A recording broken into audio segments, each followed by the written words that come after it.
He's our supervisor of life support systems. Hey everybody. And you guys probably see that it is our 55th anniversary of being an aquarium here in Niagara Falls today.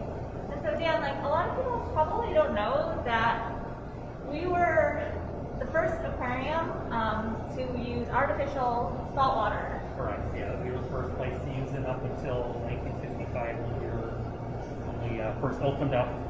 Anybody that had marine exhibits that were inland, they would have to collect it from the ocean and bring it to their facility via either a rail car or a truck. Anybody along the ocean, along the coast, they just put a pipe in the water, pump it in their building. So what kind of would go into having to bring seawater, ocean water, from the actual ocean to a place like the Aquarium in Niagara? Like what would we have had to do if we didn't have?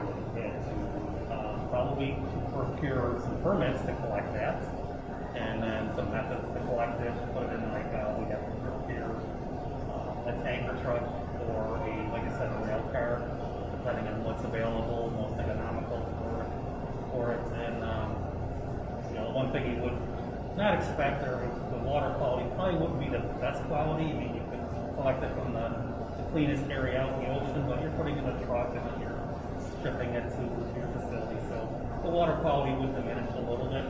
Okay, so water quality obviously hugely important at an aquarium for exhibits that require salt water.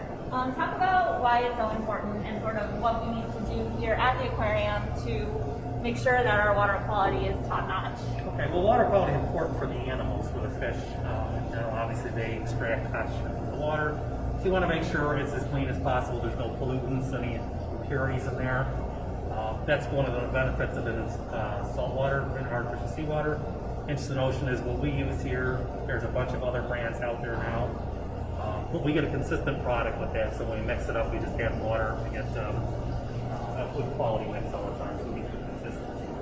So why is it that seawater is so hard to replicate? Why? I mean, it's just salt water, right? Mm-hmm. Well, what they did is they analyzed it and they broke it down to all the little elements. There's over 20 different salts in seawater. They range from probably several hundred pounds all the way down to like a trace element, a tenth of a gram. And you actually used to have to mix every individual ingredient. Yes, yeah, when they first developed it, we did it with their old formula. So we would add sodium chloride, which is table salt, that's the main constituent of seawater. And then magnesium sulfate was another one we would add, probably about 500 pounds. This is for 10,000 gallons of water that we made up. So there's 500 pounds of magnesium sulfate, magnesium chloride, calcium chloride, calcium bromide. Those are the big elements. So 50-pound bags, lugging them up, dumping them in a 10,000-gallon water supply tank. Whereas now we just open the box, there's little 15-pound bags, cut them open, throw them in there, and it dissolves this clean and we're good to go. Whereas the old formula, it would take a little while. We mix it up, it would take like maybe a week, sometimes 2 weeks to clear it up, to get clear before we can actually use it. So is this the same kind of product that someone at home would be using if they had a saltwater aquarium at home? Absolutely. Yeah, like I said, this was the first product, Instant Ocean was the first one, but now there's so many different brands. Everybody has their own preference, but they're pretty similar. There's just different, minor differences between product brands. So obviously you have to be changing the saltwater pretty regularly in an exhibit. Talk about water changes and sort of what goes into keeping the water quality, even with the special formula, top notch. Right. So one of the things that we always have to do, this is a finite amount of water. This one happens to be 10,000 gallons. So even with the filtration, we have really good filtration. You still have to do water exchanges. So we'll take anywhere from 10 to 30% of the water volume out and replace it with freshly made up Instant Ocean or dechlorinated tap water if it's a freshwater exhibit. So, and that's the way you control your the nitrates, which are something that builds up over time in the system.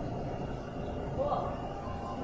So Dan, you have been here since '93, so you obviously have a lot of stories and a lot of memories to tell about your time here at the aquarium. So since it is our 55th anniversary, why don't you share a fond memory with our Facebook audience? Oh, is it? On the spot here. Probably my favorite memory, I think, would be just building our coral reef exhibit. I know I said that before, but that was like probably my proudest accomplishment was actually bringing in a brand new coral reef exhibit that had never been done here. Okay, I know it might be loud, so we are having some water, but why don't we take a walk over there Sure. and you can talk about the coral reef exhibit a little bit. So this is your pride and joy. Yes, so coral reefs obviously are very important. A lot of people love them because they're beautiful, and there's a lot of different animals in them. So, and right now they're so critical because they're under threat from global warming,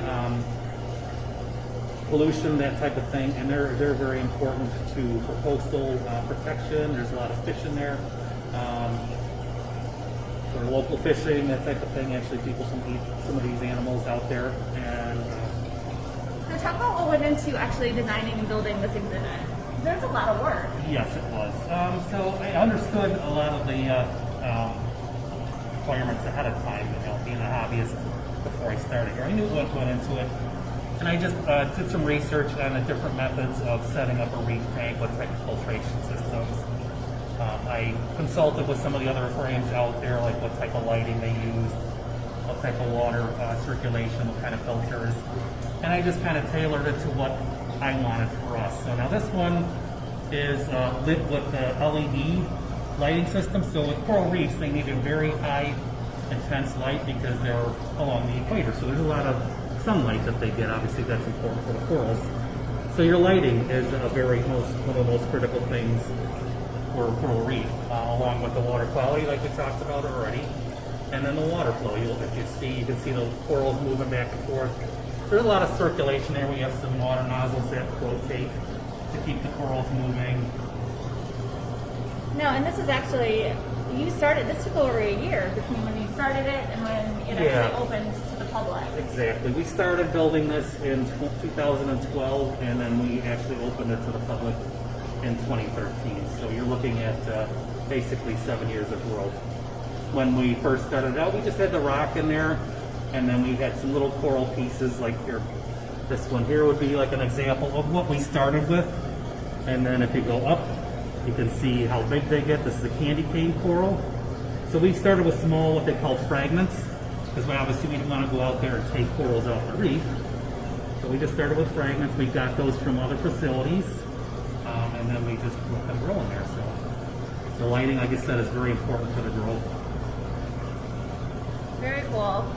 Is there anything that's not in here that you would like to see in the future? In this exhibit, Yeah. I would like to see a giant clam. Okay. Those are very beautiful. There's, they have the colorful mantle. That's the tissue that you see with them open. They get some real brilliant blues, purplish colors, and under the right lighting, they really they glow almost when they're lit properly. Very cool. Gary, do you have any questions? No questions. Okay. Well, we do want to take a moment to say that it is our 55th anniversary, as we've been saying, and we do have T-shirts actually to commemorate the 55th anniversary.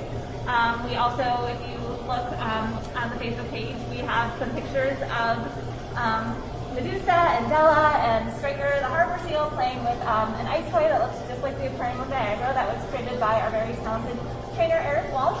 And we also are going to be a little bit later releasing a look back video, which Dan is one of the stars of. So you will get to hear more about his story and experience with the aquarium, as well as just the aquarium history in general over these 55 years.